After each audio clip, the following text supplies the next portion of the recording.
The drama in Genva City is heating up as Ian Ward's return has fans speculating about his next sinister move. Now, Ian isn't famous for manipulating those around him, but there's a chance he might have his eyes set on Lucy, especially since she seems vulnerable and potentially easy to sway. This could spell trouble if he uses her to execute his schemes. His history of exploiting others for his benefit aligns perfectly with this theory, and with Jordan also back in the mix, it looks like the Newmans aren't the only ones who should be on high alert. Together, Ian and Jordan are sure to unleash chaos, and Lucy might just be an unfortunate pawn in their game. Sharon's connection to Ian might be a lot more stressful than it seems if he goes even after Lucy. I mean, his main target seems to be Sharon, and Heather seem to be just collateral damage. And apparently Heather's daughter will be too. She's been navigating her own challenges, including the aftermath of a traumatic accident and mysterious gaps in her memory, which some think Ian might exploit to further destabilize her. Also, can we take a moment to talk about Adam? Fans are divided about Adam's involvement in Sharon's struggles, and honestly, I can understand. I mean, come on, yes. Once upon a time, they were a thing. There was a Nick versus Adam battle going on for Sharon too, but aren't we past this?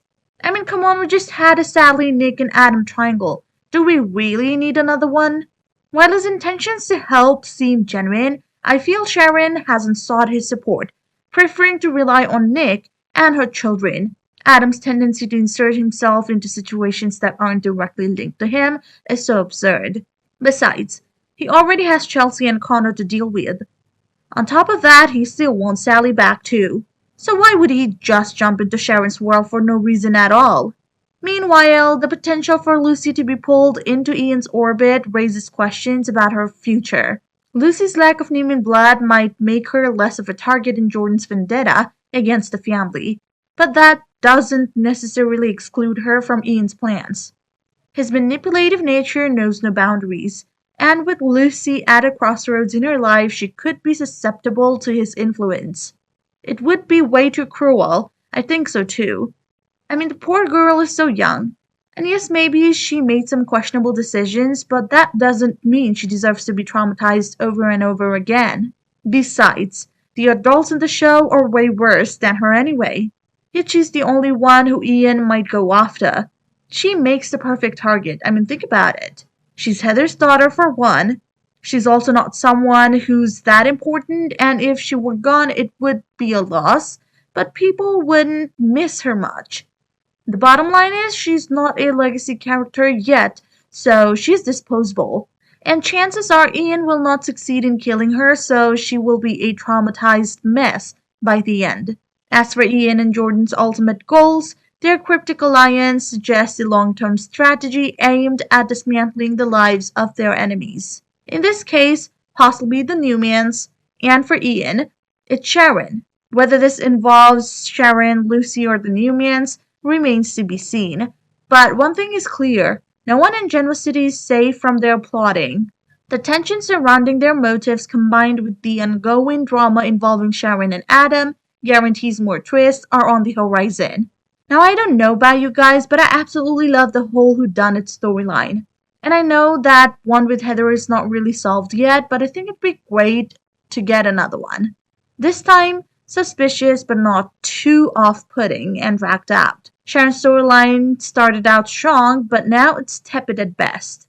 Anyway, right now I can see that the fans are most frustrated about Jordan and Ian popping off out of nowhere claiming to be the real culprits. I mean, does the show really have no idea what they're writing? Regardless, I just hope Adam is not getting tangled with Sharon again. Call me cruel, but I'd rather see Lucy traumatized instead. Now here's something else I want to talk about.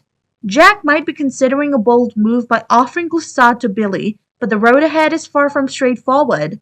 Let's unpack what this could mean for everyone involved, from business decisions to family relationships. If Jack hands over Glissade to Billy, it might seem like a golden opportunity for Billy to prove his mettle. After all, he's been through a lot recently, and having the chance to rebuild his career on his terms could be a refreshing start. But the catch here lies in whether Billy's pride will let him accept this lifeline. He's not exactly known for taking handouts gracefully. even when they come with the best intentions. This could be his moment to shine, or yet another opportunity for self-sabotage. And knowing Billy, the stakes are high. I'm sure he will not do anything of his own and always eye for something to be given to him, but then he won't take anyone's charity. You know what I'm saying? However, I have said it before and I'll say it again. No matter how annoying he is, Billy has potential and Glissade can do wonders for him. Now, let's bring Diane into the mix. Her involvement or even the perception of her influence over Jack's decisions has historically stirred the pot. If she were to step into a position at Glissade, the ripple effects could be seismic. Kyle is already frustrated by feeling left out of significant decisions, so he might view this as yet another slight against him. The family's already shifty harmony could be thrown off balance, and honestly, who's ready for more Jack Kyle Diane drama? Not me. The thing is, I think it would be best to give Glissade to Billy, because Diane should not work and be at a higher place than Kyle is. He'll say it's betrayal and nothing is ever enough for him anyway. So the best option is to give Kyle a co-CEO spot at Jabot and give Diane the COO spot. Kyle will be content with that, and sure, he'll once again blame his mom and dad for stabbing him in the back by giving his pride and joy to Billy and not him. Like I said, nothing will ever be enough for him. But with everything that happened, it's best for Jack to be cautious and keep Kyle content and close to him. Glissade was once his pride and joy, and to see it handed over to Billy without so much as a heads up might sting more than a little. Kyle has worked hard to carve out his place in his opinion, obviously, and Jack's decision-making process, which often excludes Kyle, could reignite old resentments.